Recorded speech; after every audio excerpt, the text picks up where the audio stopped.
ಈಗ ಅದು ಯಾವುದೋ ಕುದುರೆ ಮುಖದಲ್ಲಿ ವಾಯ್ಲೇಟ್ ಮಾಡಿದ್ರು ಅಂತೇಳಿ ಕತೆ ಹೇಳ್ಕೊಂಡು ಕೆಲಸ ಮಾಡೋಕ್ಕೆ ಬಿಡಲಿಲ್ಲ.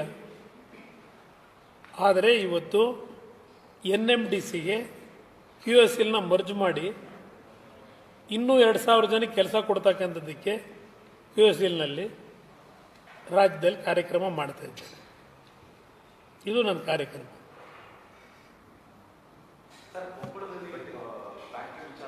ಅದು ನನಗೆ ಗೊತ್ತಿಲ್ಲ ಬ್ರದರ್. ಅಲ್ಲಿ ಜನ ಏನೋ ಸ್ಟ್ರೈಕ್ ಮಾಡ್ತಾವ್ರೆ ಅಂತ ಹೇಳಿ ಪತ್ರಿಕೆಯಲ್ಲಿ ನೋಡಿದೆ, ಸ್ವಾಮಿಗಳು ವಿರೋಧ ಮಾಡ್ತಾವ್ರೆ ಅಂತ.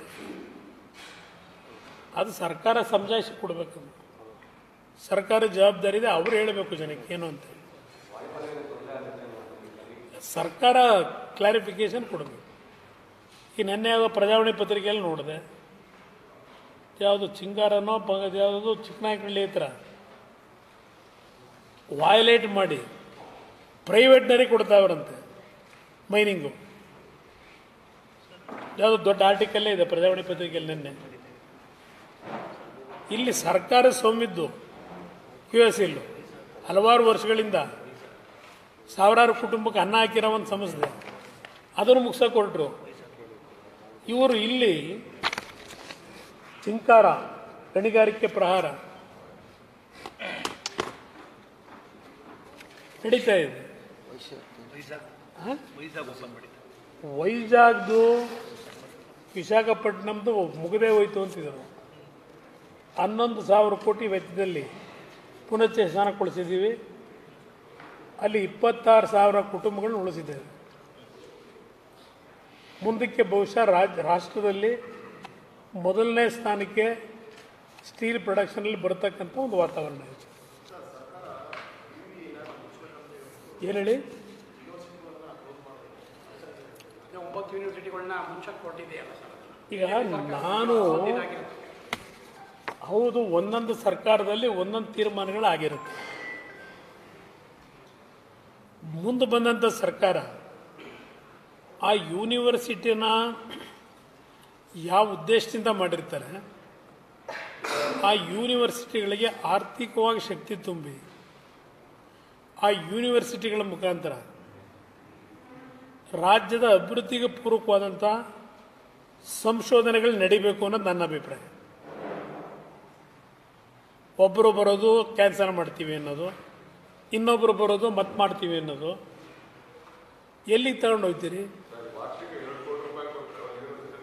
ಅದಕ್ಕೆ ಹೇಳಿದ್ದು ಸರ್ಕಾರ, ಅದಕ್ಕೆ ನಾನು ಹೇಳಿದ್ದು ಮಾಡೋದಾದಾಗ ಇವತ್ತು ಆ ರೀತಿಯ ಯೋಜನೆಗಳನ್ನು ಜಾರಿಗೆ ತರಲಿಕ್ಕೆ ಹೊರಟಾಗ ಅದರ ಖರ್ಚು ವೆಚ್ಚಗಳೇನಿದೆ ಅದು ಯಶಸ್ವಿಯಾಗಿ ಕೆಲಸ ನಿರ್ವಹಣೆ ಮಾಡಲಿಕ್ಕೆ ಯಾವ ರೀತಿಯ ಒಂದು ಆರ್ಥಿಕ ಶಕ್ತಿ ತುಂಬಬೇಕು ಅದೆಲ್ಲ ಲೆಕ್ಕಾಚಾರ ಮಾಡಿ ಮಾಡಬೇಕು ನನ್ನ ಅಭಿಪ್ರಾಯ.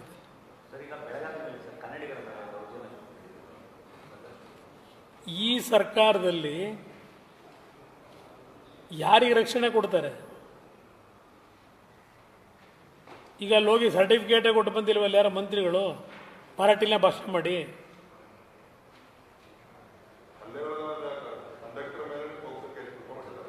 ಅದನ್ನೇ ನಾನು ಹೇಳೋದು, ಈ ಸರ್ಕಾರ ಯಾರಿಗೆ ರಕ್ಷಣೆ ಕೊಡ್ತಾರೆ ಅಂತ.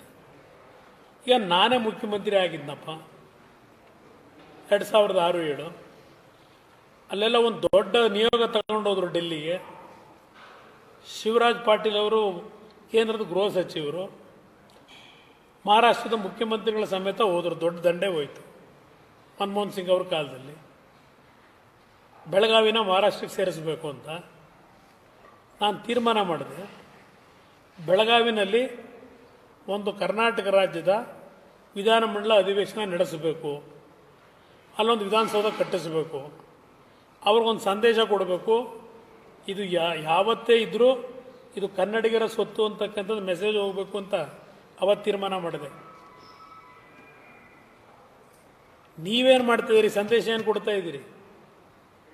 ಪಾಪ ಗೃಹ ಸಚಿವರದ್ದು ಇವತ್ತು ಹೇಳಿಕೆ ನೋಡಿದೆ, ಅವ್ರಿಗೂ ಪಾಪ ಪೊಲಿಟಿಕಲಿ ವೈರಾಗ್ಯ ಬಂದಂಗಿದೆ ನೋಡಿದ್ರೆ.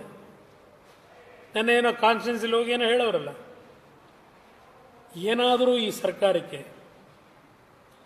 136 ಸೀಟ್ ಗೆದ್ದಿರೋಂಥ ಸರ್ಕಾರ ಇದು. ಇಲ್ಲೇನು 2-3 ಪಕ್ಷಗಳು ಸೇರೇನು ಮಾಡ್ತಾ ಇಲ್ಲ. ಪ್ರತಿನಿತ್ಯ ಅವರ ಹೇಳಿಕೆಗಳು ಮಂತ್ರಿಗಳದು ಎಲ್ಲಾದರೂ ಕಂಟ್ರೋಲ್ ಇದೆ ಈ ಸರ್ಕಾರದಲ್ಲಿ? ಯಾರಿಗೆ ಕಂಟ್ರೋಲ್ ಇದೆ? ಜನಕ್ಕೆ ಏನು ಸಂದೇಶ ಕೊಡ್ತೀರಿ? ಅಧಿಕಾರಿಗಳಿಗೆ ಏನು ಸಂದೇಶ ಕೊಡ್ತೀರಿ? ನಿಮ್ಮ ಮಾತು ಕೇಳ್ತಾರ ಅಧಿಕಾರಿಗಳು?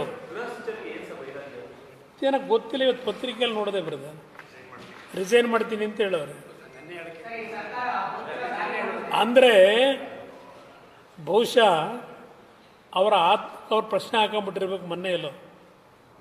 ಯಾಕೋ ಇದರಲ್ಲಿ ಇರೋದು ಮರ್ಯಾದಸ್ಥರು ಇರೋದು ಒಳ್ಳೇದಲ್ಲ ಅಂತ ಹೇಳಿ ತೀರ್ಮಾನಕ್ಕೆ ಏನಾದ್ರು ಬಂದವರ ಹೇಳಿಕೆ ಕೊಟ್ಟವರೋ ಗೊತ್ತಿಲ್ಲ.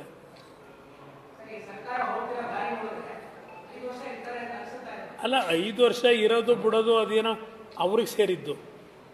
ಪಾಪ ಅದೇನೋ ಹೇಳ್ತಾ ಇಲ್ವ ಮಾದೇವಪ್ಪನವರು, ಏನೋ ರೆಕಾರ್ಡ್ ಮಾಡ್ಬೇಕಂತಲ್ಲ. ರೆಕಾರ್ಡು ಮಾದೇವಪ್ಪನವರೇ ರೆಕಾರ್ಡ್ ಮಾಡೋದು ಎಷ್ಟು ವರ್ಷ ರಾಜ್ಯ ಆಳಿದ್ರಿ ಅಂತ ಅಲ್ಲ, ಎಷ್ಟು ದಿವಸದಲ್ಲಿ ನಾಡಿನ ಜನತೆಗೆ ಏನು ಕೊಟ್ರಿ ಅನ್ನೋದು ಮುಖ್ಯ. ಈ ನಾಡಿನ ಜನತೆ ಸಮಸ್ಯೆ ಏನು ಬಗೆಹರಿಸಿದಿರಿ ಅದು ಮುಖ್ಯ. ಎಷ್ಟು ವರ್ಷ ಇದ್ರೇನು?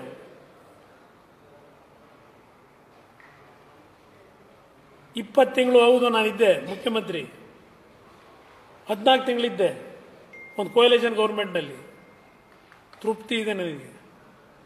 4 ಜನಕ್ಕೆ ಒಳ್ಳೇದು ಮಾಡಿದ್ದೀನಿ. ನೀವೇನು ಮಾಡಿದ್ದೀರಿ? ಅದೆಂಥದ್ದು ಗ್ಯಾರಂಟಿ. ಏನು ಯಾರಪ್ಪನ ಮನೆ ದುಡ್ಡದು ಗ್ಯಾರಂಟಿಗೆ ಕೊಡ್ತಾ ಇರೋದು?